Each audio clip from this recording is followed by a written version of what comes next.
प्यारे बच्चों, ये 8th ग्रेड अभ्यास पुस्तिका कक्षा 8 विषय संस्कृत का ये पाठ संख्या है हमारी पंचमः पाठ। 5वें नंबर का जो पाठ है उसे हम पढ़ेंगे, समझेंगे।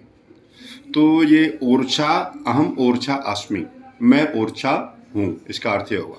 तो ये ऊर्जा है, उसके विषय में इस पाठ के अंतर्गत बताया गया है कि ऊर्जा में कैसा है, वहाँ क्या क्या चीज़ हैं, कैसी सुंदरता है, कितनी भव्यता है, ये सब इस पाठ के अंतर्गत ये बताया गया है। तो मध्य प्रदेश के अंदर ही ये आता है। तो यहाँ पहले हम प्रश्न उत्तर देखेंगे, बहुविकल्पीय प्रश्न। तो मध्य प्रदेश स्थित अस्ति, मध्य प्रदेश स्थित है भारत के उत्तर भाग में, भारतस्य दक्षिण भागे, भारतस्य मध्य भागे और भारतस्य पूर्व भागे। तो इसका सीधा सा अर्थ है, उसका नाम भी यही है, मध्य प्रदेश। मध्य माने बीच में, तो ये भारत के मध्य में, किसके बीच में? भारत के मध्य में। तो इसलिए वो भारतस्य मध्य भागे, भारत के मध्य भाग में है, इसलिए इसका नाम मध्य प्रदेश है।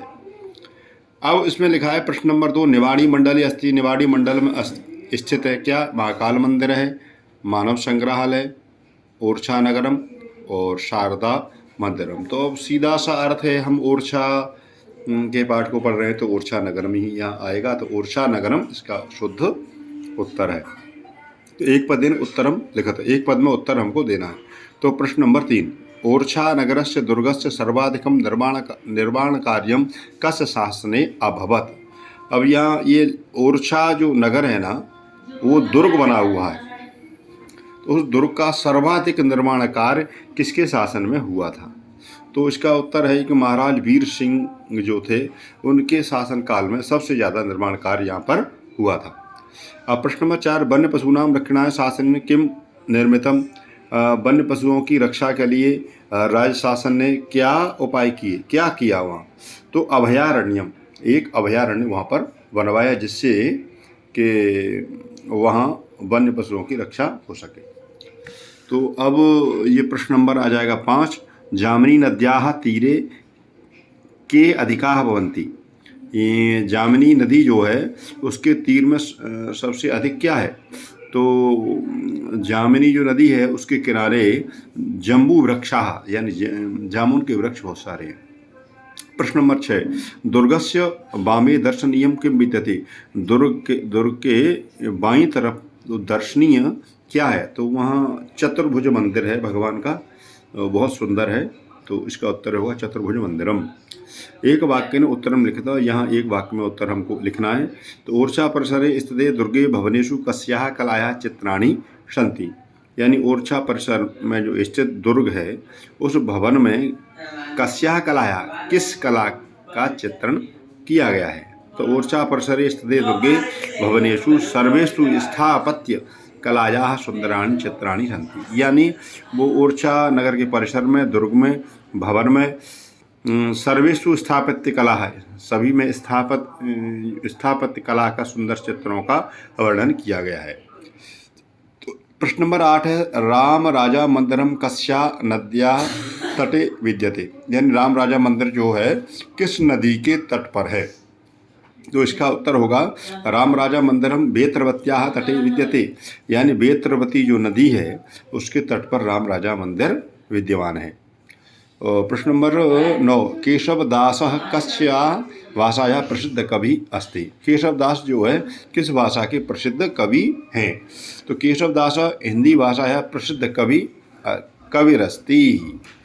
अब प्रश्न नंबर 10 में आ जाएंगे, हरदौलः कस्य प्रिय अनुजा आसीत। हरदौल जो है किसका छोटा भाई था? तो हरदौला जुझार सिंहस्य अनुजा आसीत। हरदौल जो है वो जुझार सिंह का छोटा भाई था। अब यहाँ आगे हम इस प्रश्न को पढ़ेंगे। दीर्घ उत्तरम लिखा था, यहाँ बड़ा उत्तर हमको लिखना है। तो पाठम आदृत्य ऊर्छाया प्राकृतिकम धार्मिकम च सौंदर्यम लिखा था। अब देखो इसमें ये लिखा हुआ है कि हम जो सुरभि पुस्तक है उसके पाठ को पढ़ेंगे और ओरछा के प्राकृतिक सौंदर्य और धार्मिक सौंदर्य को यहाँ पर लिखेंगे।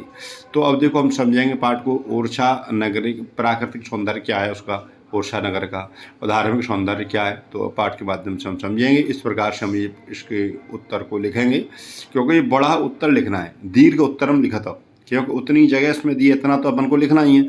तो ओरछा नगरे परितः सघनम वनम अस्ति, वने बहवः पशवः स्वच्छंदम विचरन्ति, वन्य पशूनां रक्षणाय अभयारण्यम निर्मितम, अनेक नद्याः सन्ति, भव्य राम राजा मंदिरम अस्ति, ऐतिहासिक कलात्मकं मंदिरम चास्ति, ओरछायां कलात्मकं दुर्गः अस्ति, भित्तिकासु मनोहराणि चित्राणि वर्तते, है ना।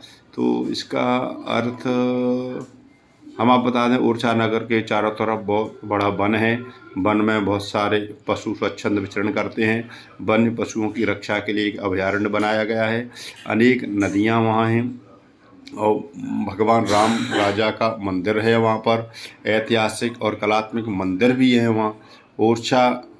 ओरछायाम कलात्मकम दुर्गा अस्ति, ओरछा में कलात्मक दुर्ग भी है, और भित्तिकासु मनोहराणि चित्राणि वर्तते, यानी वहाँ भीतों पर, दीवालों पर मन को हरण करने वाले चित्र भी बनाए गए हैं।